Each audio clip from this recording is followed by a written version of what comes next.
नमस्कार दोस्तों, स्वागत है आप सभी का top 10 daily current affair series में। आज 24 जनवरी है और आज भी हम रोज की तरह 10 सबसे महत्वपूर्ण प्रश्नों पर चर्चा करेंगे जिनका संबंध रोज के समसामयिक विषयों से होता है। इस वीडियो से संबंधित पीडीएफ फाइल के लिए आप हमें टेलीग्राम पर फॉलो कर सकते हैं। टेलीग्राम पर आपको इस सब वीडियो से संबंधित पीडीएफ फाइल उपलब्ध हो जाएगी और इसके साथ ही वीडियो को पूरा देखें, अंत तक देखें और एक्सप्लेनेशन को पूरा सुनें। इस वीडियो में हम न केवल प्रश्न उत्तर की चर्चा करते हैं जिनका संबंध समसामयिक से होता है, बल्कि उनसे संबंधित महत्वपूर्ण तथ्यों जो हमारे बेसिक स्टैटिक्स जीके से संबंध रखते हैं वो उनसे भी होता है, तो वे हमारी प्रतियोगी परीक्षाओं में महत्वपूर्ण होते हैं। तो इस वीडियो को पूरा देखें और एक्सप्लेनेशन को पूरा भी सुने।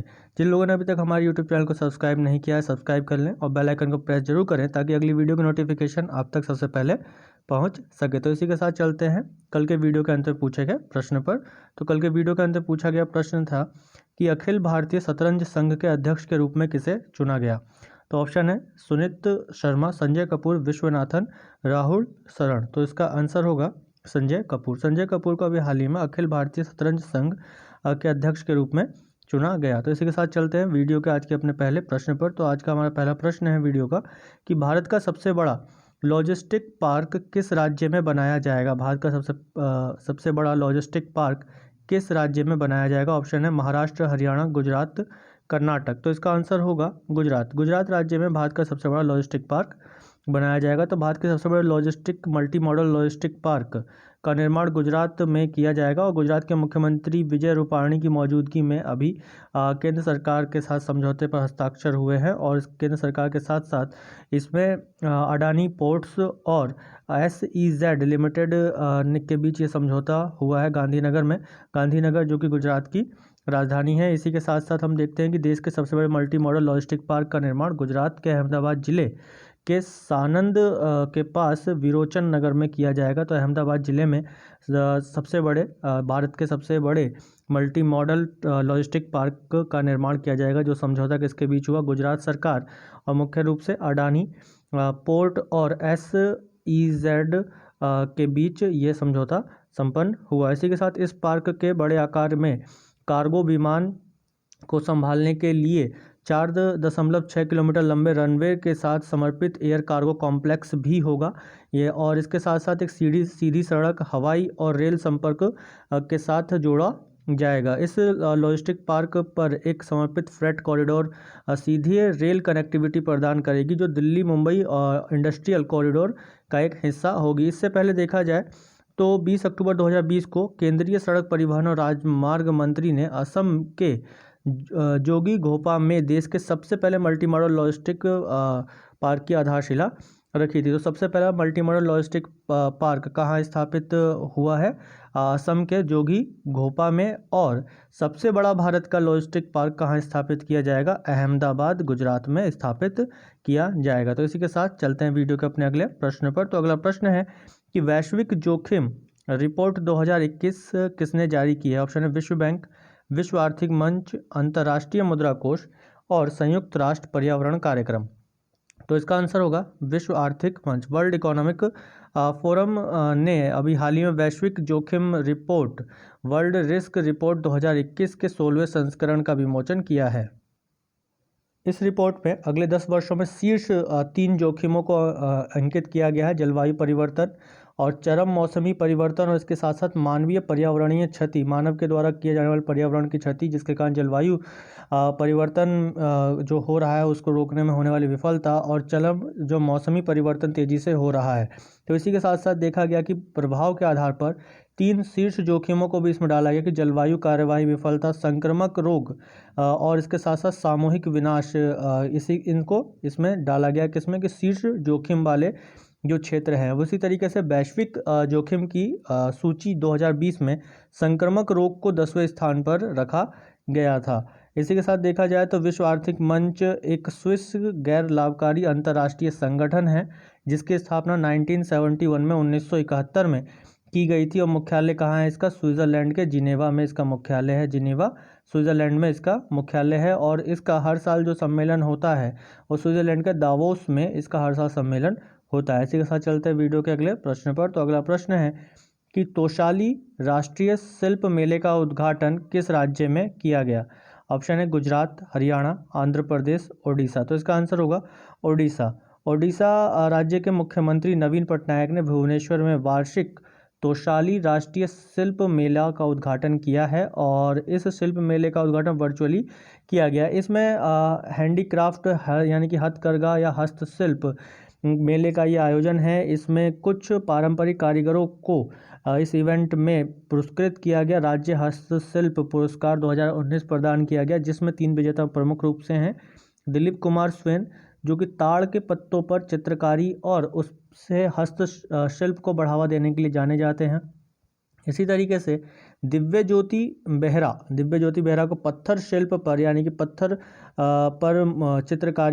पर चित्रकारी करने, उसको आकृति देने इत्यादि के लिए जाना जाता है। इसे प्रियंका पात्रा, जो कि तीसरे इसमें विजेता है, इन्हें टेराकोटा के लिए जाना जाता है, यानी कि मूर्तियाँ बनाने के लिए इन्हें जाना जाता है। तो यह पुरस्कार हथकरघा, कपड़ा और हस्तशिल्प राज्य मंत्री जो ओडिशा में है, कौन है, पद्मिनी दियान के द्वारा दिया गया। तो तोशाली राष्ट्रीय शिल्प मेला 4 फरवरी तक जो है लगा रहेगा, कहाँ, भुवनेश्वर में, जो कि ओडिशा की राजधानी है।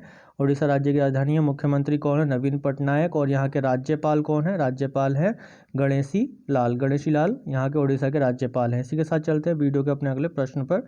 तो अगला प्रश्न कुछ इस प्रकार है कि राष्ट्रीय बालिका दिवस मनाया जाता है। राष्ट्रीय बालिका दिवस मनाया जाता है 24 जनवरी, 25 जनवरी, 27 जनवरी, 28 जनवरी। तो इसका आंसर होगा 24 जनवरी।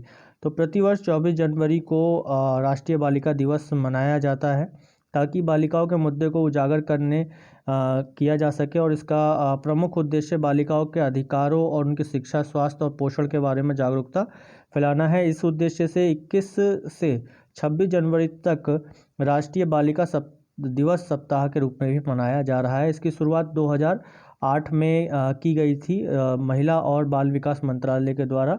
इस दिवस की शुरुआत कब, 24 जनवरी को राष्ट्रीय बालिका दिवस के रूप में मनाए जाने की शुरुआत कब की गई थी, 2008 में की थी। महिला और बाल विकास मंत्रालय द्वारा इसकी शुरुआत की गई थी। चलते हैं वीडियो के अपने अगले प्रश्न पर। तो अगला प्रश्न कुछ इस प्रकार है कि हाल ही में किस भारतीय गणितज्ञ को माइकल और शीला हेल्ड पुरस्कार से सम्मानित किया गया। ऑप्शन है राजीव कुमार, निखिल श्रीवास्तव, के रामालिंगम, अनुराग बनर्जी। तो इसका आंसर होगा निखिल श्रीवास्तव। तो हाल ही में भारतीय गणितज्ञ निखिल श्रीवास्तव को प्रतिष्ठित 2021 का माइकल और शीला हेल्ड पुरस्कार से सम्मानित किया गया। इनके साथ 2 अन्य लोगों को भी इससे सम्मानित किया गया, जो कि येल यूनिवर्सिटी के डेनियल एलन स्पेलमैन हैं और इकोल पॉलिटेक्निक फेडरल के डी लुसाने हैं। तो इन 2 व्यक्तियों को निखिल श्रीवास्तव के साथ ये पुरस्कार दिया गया। और इन तीनों को जो पुरस्कार दिया गया वो रामानुजन रेखांकन और कैडिसन सिंगर प्रॉब्लम को एक लंबे समय तक एक सवाल हल करने के लिए इन विजेताओं को दिया गया, जो कि काफ़ी लंबे समय तक एक चुनौती बनी हुई थी। इसी के साथ इन सवालों को हल करते हुए इन तीनों ने रैखिक बीजगणित, ग्राफ सिद्धांत और बहुपद ज्यामिति के बीच एक नए संबंध को भी उजागर किया है। तो इस पुरस्कार की शुरुआत 2017 में की गई थी और इन विजेताओं की घोषणा किसने की, नेशनल एकेडमी ऑफ साइंसेज द्वारा इन विजेताओं की घोषणा की गई। तो इसी के साथ अगला प्रश्न है कि 23 जनवरी 2021 को नेताजी सुभाष चंद्र बोस की कौन सी जयंती मनाई गई है। ऑप्शन है 100वीं जयंती, 125वीं, 150वीं जयंती, इनमें से कोई नहीं। तो इसका आंसर होगा 125वीं जयंती। तो 23 जनवरी 2021 को कटक ओडिशा में 1897 में जन्मे महान स्वतंत्रता सेनानी नेताजी सुभाष चंद्र बोस की 125वीं जयंती मनाई गई है। और हाल ही में अभी अगर हम देखें तो भारत सरकार ने 23 जनवरी को पराक्रम दिवस के रूप में मनाए जाने की भी घोषणा की थी। इसी के साथ 125वीं जयंती वर्षगांठ मनाने के लिए एक भारत सरकार द्वारा एक उच्च स्तरीय समिति का भी गठन किया गया था, जिसके प्रमुख स्वयं भारत के प्रधानमंत्री श्री नरेंद्र मोदी हैं। इसी के साथ रेलवे मंत्रालय ने भी हावड़ा कालका मेल का नाम बदलकर अभी हाल ही में नेताजी एक्सप्रेस कर दिया है। और 51वें भारतीय अंतर्राष्ट्रीय फिल्म महोत्सव, जिसका आयोजन कहाँ हो रहा है, गोवा में हो रहा है, वहाँ पर नेताजी सुभाष चंद्र बोस पर बनी film Netaji Subhash Chandra Bose the forgotten hero को भी प्रदर्शित किया जाएगा। इसी के साथ देखें तो नेताजी सुभाष चंद्र बोस को 1938 में हरिपुर अधिवेशन में भारतीय राष्ट्रीय कांग्रेस का अध्यक्ष भी बनाया गया था। फिर इसके बाद उन्होंने 1939 में फॉरवर्ड ब्लॉक की स्थापना की। फिर वह 21 अक्टूबर 1943 को आज़ाद हिंद फौज के नेता भी बने और जिसकी स्थापना कैप्टन मोहन सिंह द्वारा 1942 में की गई थी। तो यही कारण है कि प्रत्येक 21 अक्टूबर को आज़ाद हिंद फौज स्थापना दिवस भी मनाया जाता है और 2020 में भी इस दिवस को मनाया गया था। लाल किले में इस दिवस को मनाया गया था। किस दिवस को? आज़ाद हिंद फौज स्थापना दिवस को। आज़ाद हिंद फौज स्थापना दिवस कब मनाया जाता है? 21 अक्टूबर को प्रतिवर्ष मनाया जाता है। तो इसके साथ चलते हैं अगले प्रश्न पर। तो अगला प्रश्न है कि किसने शिवसागर असम में भूमिहीन मूल निवासियों को भूमि पट्टा वितरण शुरू किया है? ऑप्शन है नरेंद्र मोदी, सर्बानंद सोनोवाल, अमित शाह या नरेंद्र तोमर। तो इसका आंसर होगा नरेंद्र मोदी। प्रधानमंत्री नरेंद्र मोदी ने शिवसागर में असम के भूमिहीन मूल निवासियों को भूमि पट्टा का वितरण शुरू किया है। असम के शिवसागर जिले में स्थित शिवडोल मंदिर काफ़ी प्रसिद्ध मंदिर है जो कि यहाँ की संस्कृति और एक सांस्कृतिक विरासत को प्रदर्शित करती है, जो भारत के सबसे ऊंचे शिव मंदिरों में से एक है। इसी के साथ देखा जाए तो असम के शिवसागर जिले में ही जोया सागर भारत के सबसे बड़ा मानव निर्मित झील है, मानव निर्मित टैंक है। तो हम इसमें देखते हैं कि असम जो कि उत्तर पूर्व भारत का एक राज्य है और जिसकी राजधानी क्या है? दिसपुर है और इसका सबसे बड़ा शहर गुवाहाटी है और गुवाहाटी ही असम राज्य में उच्च न्यायालय है। तो गुवाहाटी में ही असम का उच्च न्यायालय है, जिसके अभी नए चीफ जस्टिस नियुक्त हुए हैं जिनका नाम है सुधांशु धूलिया, जिनको 217 अनुच्छेद 217 के अंतर्गत राष्ट्रपति द्वारा नियुक्त किया गया है और उनको शपथ किसने दिलाई? यहाँ के राज्यपाल द्वारा शपथ दिलाई गई। तो असम का माजुली आइलैंड, जो माजुली जिला है, माजुली एक नदीय द्वीप है जो दुनिया का सबसे बड़ा नदीय द्वीप है, जो कि किस नदी पर है? ब्रह्मपुत्र नदी पर है। यहाँ के राज्यपाल हैं जगदीश मुखी और मुख्यमंत्री सर्बानंद सोनोवाल। इसी तरीके से देखें तो असम राज्य सभी लगभग उत्तर पूर्व राज्यों से सीमा साझा करता है, जैसे कि अरुणाचल प्रदेश के साथ इसकी सीमा लगती है, नागालैंड, मणिपुर, मिजोरम, त्रिपुरा और मेघालय के साथ इसकी सीमा लगती है और इसके साथ साथ ये पश्चिम बंगाल के साथ भी सीमा साझा करता है तथा भूटान और बांग्लादेश के साथ इसकी अंतर्राष्ट्रीय सीमा लगती है। तो असम का जो मानचित्र है वो कुछ यहाँ पर स्थित है। तो इसी के साथ चलते हैं वीडियो के अपने अगले प्रश्न पर। तो अगला प्रश्न है कि भारतीय जीवन बीमा निगम का प्रबंधक निदेशक किसे नियुक्त किया गया है? ऑप्शन है रामशरण शर्मा, सिद्धार्थ मोहंती, सोमेंद्र मंडल, रीता पटेल। तो इसका आंसर होगा सिद्धार्थ मोहंती को भारतीय जीवन बीमा निगम का प्रबंधन निदेशक नियुक्त किया गया है और यह अपना पद 1 फरवरी को ग्रहण करेंगे, जिसे केंद्रीय कैबिनेट जो कैबिनेट की नियुक्ति समिति है उसने मंजूरी प्रदान की है। भारतीय जीवन बीमा निगम का गठन सितंबर 1956 में किया गया था और ये पूर्ण रूप से भारत सरकार के अधीन है और इसका मुख्यालय मुंबई महाराष्ट्र में स्थित है। मुंबई महाराष्ट्र में इसका मुख्यालय स्थित है। किसका? LIC का, भारतीय जीवन बीमा निगम का। तो अगला प्रश्न कुछ इस प्रकार है कि भारतीय रेलवे ने सबसे लंबी मालगाड़ी का संचालन करके रिकॉर्ड बनाया। इस मालगाड़ी का क्या नाम है? ऑप्शन है कोबरा, गरुड़, वासुकी, सारथी। तो इसका आंसर होगा वासुकी नाम से सबसे लंबी मालगाड़ी चलाने का रिकॉर्ड कायम किया अभी हाल ही में दक्षिण पूर्व मध्य रेलवे जोन ने, जो इसका रायपुर डिवीज़न में आता है, रायपुर डिवीज़न में आता है और इसकी लंबाई 3.5 किलोमीटर है, 3.5 किलोमीटर है, जिसमें 5 मालगाड़ियों को जोड़कर चलाया गया है। और इस ट्रेन का क्या नाम रखा गया? वासुकी इस ट्रेन का नाम रखा गया है और ये भिलाई डी केविन से कोरबा के बीच चली, जो कि 224 किलोमीटर की दूरी है, जिस दूरी को इस ट्रेन ने 7 घंटे में तय किया है और ये वासुकी में 5 रैक यानी कि 5 ट्रेनों के साथ ये दूरी इसने तय की है। इसी तरीके से देखा जाए दक्षिण पूर्व मध्य रेलवे ने इससे पहले भी कुछ मालगाड़ियों को लेकर रिकॉर्ड बनाया था। संचालन में 2 मालगाड़ियों का भी संचालन किया था और इन मालगाड़ियों की लंबाई के कारण ये इन्होंने अपना ध्यान आकर्षित किया था। इनमें 2 मालगाड़ियों के नाम कुछ इस प्रकार दिए गए थे, एक शेषनाग और एक सुपर एनाकोंडा।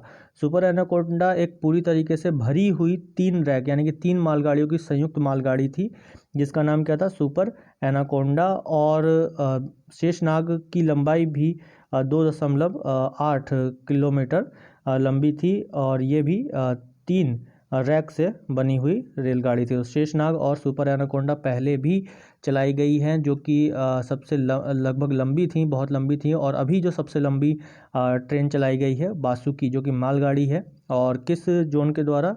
रायपुर डिवीज़न के द्वारा और दक्षिण पूर्व मध्य रेलवे के द्वारा ये चलाई गई। और किन के बीच चलाई गई? भिलाई डी केबिन और कोरबा के बीच ये ट्रेन चलाई गई है, मालगाड़ी चलाई गई है। इसी के साथ चलते हैं वीडियो के अपने अगले प्रश्न पर। तो अगला प्रश्न है कि नामरूप, जो कि हाल ही में अपने यूरिया प्लांट के लिए खबरों में था, किस राज्य में स्थित है? ऑप्शन है असम, पश्चिम बंगाल, बिहार, ओडिशा। तो इसका आंसर होगा असम। असम भारत सरकार ने अभी यूरिया के उत्पादन में आत्मनिर्भरता को प्राप्त करने के लिए नामरूप में यूरिया संयंत्र की स्थापना करने की के लिए मंजूरी स्थापित की है, अभी समझौता किया है। नामरूप कहाँ है? असम के डिब्रूगढ़ जिले में स्थित है। और असम असम का यह महत्वपूर्ण एक औद्योगिक क्षेत्र भी है। तो यूरिया के घरेलू मांग को पूरा करने के लिए तथा दक्षिण एशियाई देशों को भी निर्यात करने के लिए इस औद्योगिक क्षेत्र में यूरिया के संयंत्र को प्लांट को स्थापित करने की योजना भारत सरकार बना रही है। कहाँ पर? नामरूप में, असम में। साथ ही भारत का पहला गैस आधारित उर्वरक कारखाना भी नामरूप में स्थापित किया गया था। यूरिया एक तरीके से उर्वरक उद्योग में व्यापक रूप से उपयोग किया जाता है, और यह रासायनिक उद्योग के लिए कच्चे माल का भी कार्य करता है। इसका रासायनिक सूत्र क्या है? CH4N2O। तो ये थे हमारे आज के 10 सबसे महत्वपूर्ण प्रश्न। इसी के साथ चलते हैं वीडियो के अंदर पूछे जाने वाले प्रश्न पर। तो वीडियो के अंदर पूछा जाने वाला प्रश्न कुछ इस प्रकार है कि ईरान की मुद्रा क्या है? ऑप्शन है रियाल, दिरहम, तोमान, या इनमें से कोई नहीं। तो इस प्रश्न का उत्तर आप सभी लोग कमेंट बॉक्स में जरूर दीजिएगा। और ये वीडियो आप लोगों को अच्छी लगे तो ज़्यादा से ज़्यादा शेयर कीजिए और लाइक कीजिए। इस वीडियो पर भी हमारा टारगेट 50 लाइक का है। आपके सहयोग से ये 50 लाइक हमें जरूर मिलेंगे। जिन लोगों ने अभी तक चैनल सब्सक्राइब नहीं किया है, सब्सक्राइब कर लें और बेल आइकन को प्रेस जरूर करें, ताकि अगली वीडियो की नोटिफिकेशन आप तक सबसे पहले पहुँच सके। धन्यवाद।